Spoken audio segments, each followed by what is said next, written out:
All right. This is just going to be a short live stream. I just was going through everything, cleaning my kitchen and reorganizing and stuff. So I pulled out all my canning supplies, and I wanted to show those of you who are interested in food preservation what you need for canning supplies. If you want to learn how to preserve food this summer, you'll get all this stuff now, or get it, before it's time for harvest. That's why I'm doing this now, because you need this stuff, and you can collect all this stuff while you're growing your garden. So I'm going to show you all the stuff that I use when I can and preserve food. And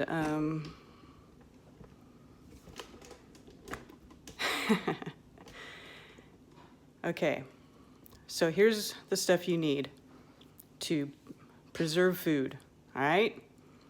Okay, first I'm going to recommend, if you're new to preserving food, get this book. It's Ball's Complete Book of Home Preserving, 400 Delicious and Creative Recipes. This is a really good book to have. It's not necessary. I mean, you could look up all this stuff online, recipes online, but if the power goes out and you don't have online, this book will be very handy to have. It actually even tells you in the beginning all this stuff that you need. It talks about a boiling water canner. There's two ways to can. You could do boiling water, just boiling canning, and then there's pressure canning. I have a pressure canner, but you can, my pressure canner looks just like this. I'll show you. It's right there. That's the pressure canner. It's big. You can use this pressure canner. Here, I'll take the phone out of the thing. This pressure canner, this is just like a, I think it was like Presto or something, pressure canner. When you open it inside, it's got the little tray down there. You set the jars on top of that. When you pressure can, you need that down there. You don't set the jars down on the bare pot, okay? You need them to be up off the bottom of the pot because you're having it over hot water, over fire when you're canning it. But this canner, I would suggest getting a pressure canner. They're more expensive up front, but you can use it for pressure canning and you can use it for boiling canning, either method. So that would be my recommendation. They're kind of, that's probably going to be your most expensive purchase right there. But you'll have it forever, right? It's worth it.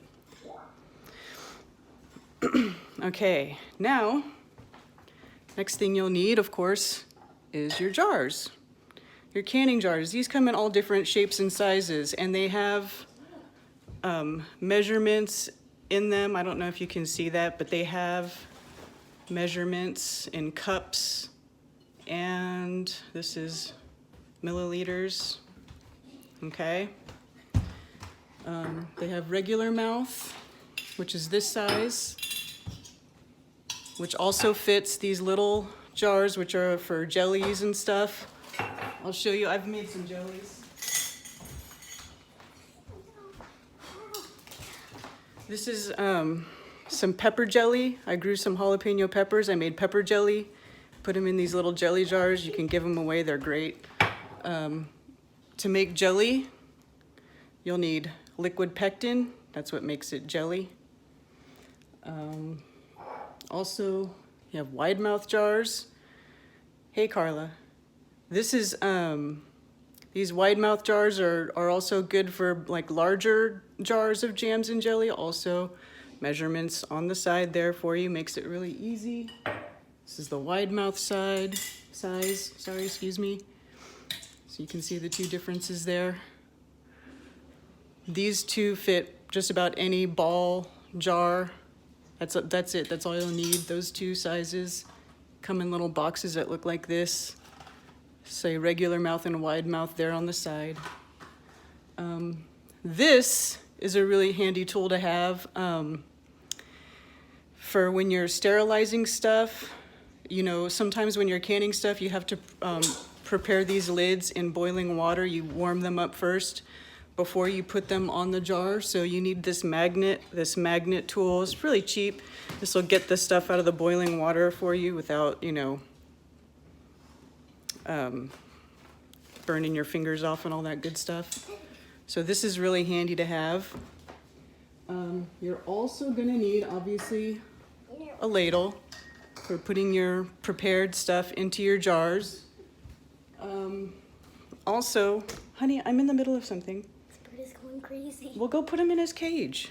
Lava bird. Okay, so also you need this. This is basically how you get, when you process your cans or jars in the pressure canner, they're obviously boiling freaking hot when you bring them out, and you have to set them on a counter and they have to air cool, and then as they cool, you'll hear the pops, you'll hear the tops kind of make that sound, and that's them sealing, right? That's when the sealing happens. You process them for the amount of, you know, you pull them out of the hot water like this, you know, makes it real easy to handle these hot jars. Okay, also, I love mason jars, by the way. I love these. I use tons of them. You can get these lids for the mason jars. This is a spill-proof lid or a leak-proof lid. It's got this little lip on the inside so you can put water. I put distilled water, anything. You can put anything in them. They're great for anything. And also the other really good thing about these ball jars,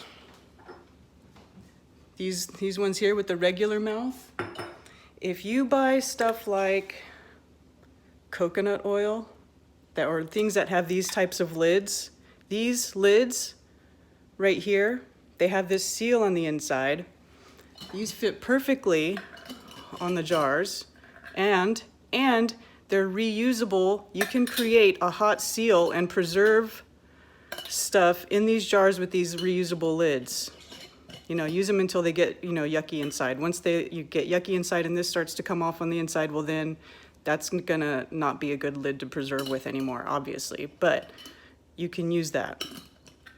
I love doing that. In fact, sometimes when I do chicken, like if I cook a chicken, hold on.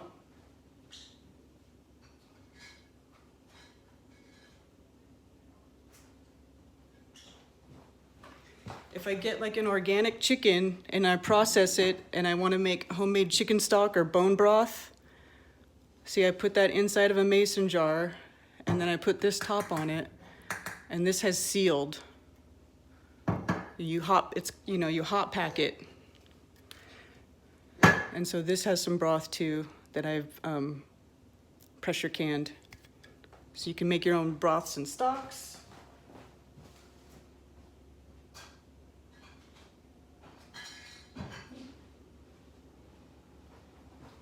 I'll show you some, these are some things that I've canned in the past. This is like some squash, summer squash. It's got like turmeric and curry in it. It's like you can mix it with pastas and make like a pasta salad out of it later.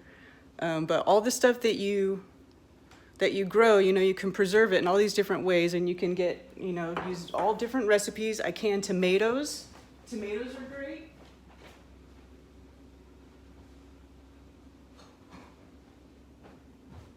I still have one of my canned tomatoes left from before. So like you take your tomatoes, you grow, you know, tomato plants. If you grow tomatoes, you know, they're very prolific. You can take your tomatoes, can them throughout the season, you know, because a lot of times they grow so much you can't even eat them all before they're done, right?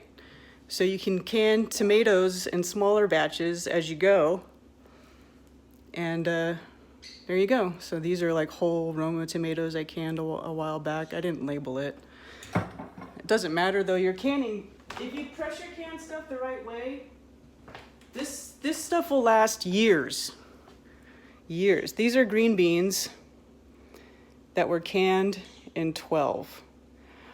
These were hidden in the back of my pantry. I plan on opening these at some point to test them out to see if they're still good, because this is one of my first canning jobs. So maybe that'll be a, oh boy. Maybe that'll be a fun video. Oh, sorry about that. All right, so, oh, also let's see what else here. A couple of other things you'll need. Fruit pectin. This is actually really good stuff.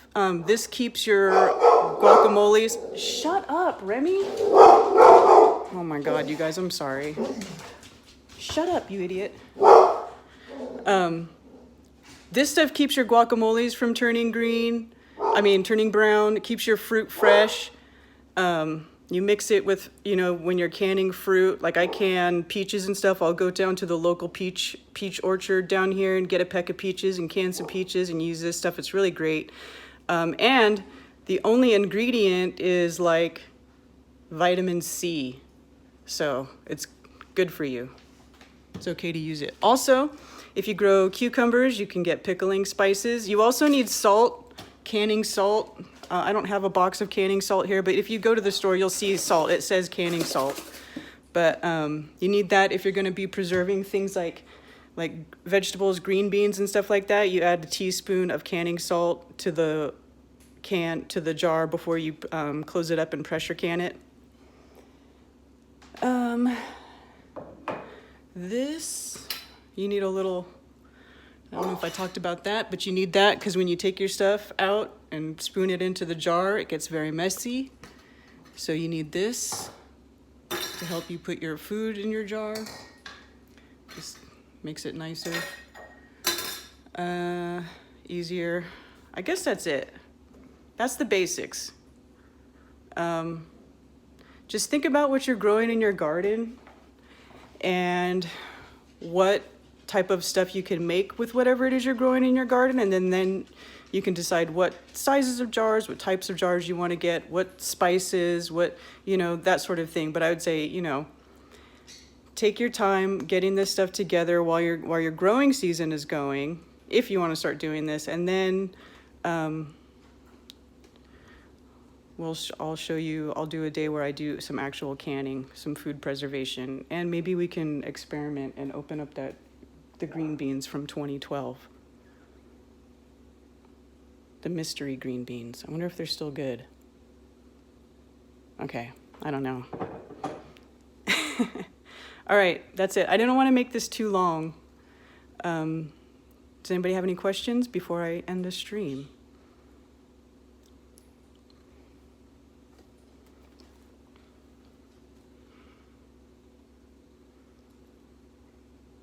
Get this book. How many jars can you put in your pressure cooker? Well, it depends.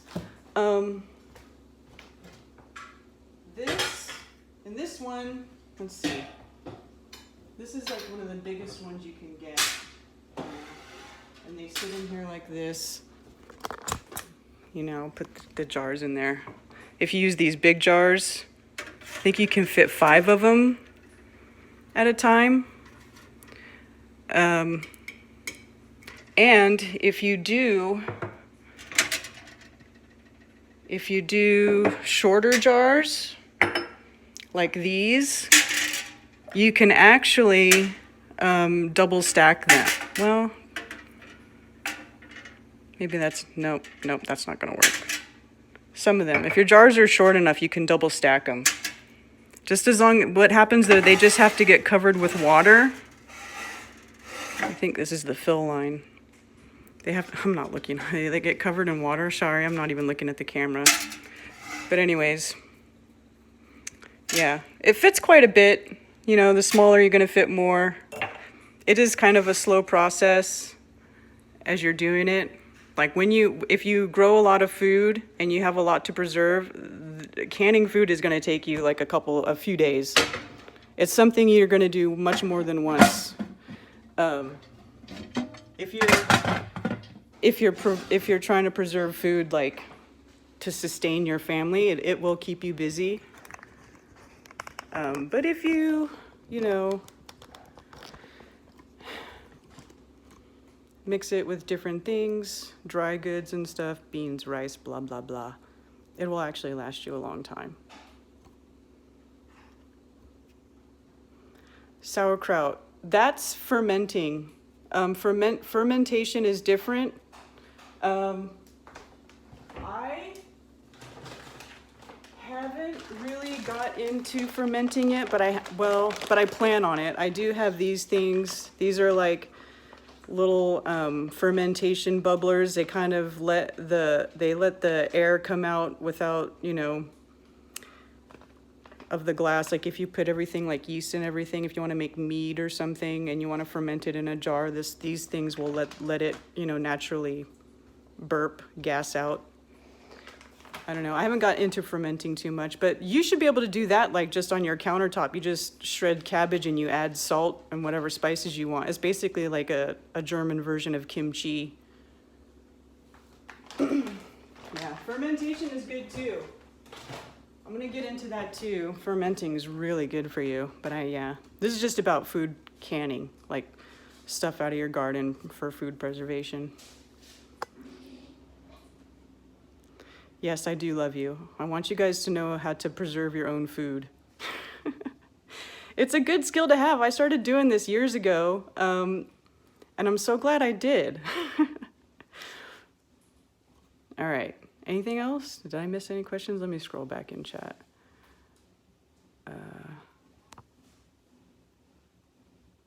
Yeah, you just use water.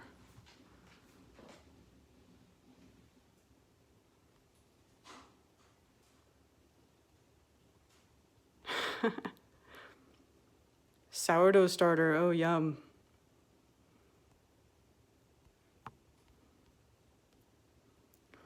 All right.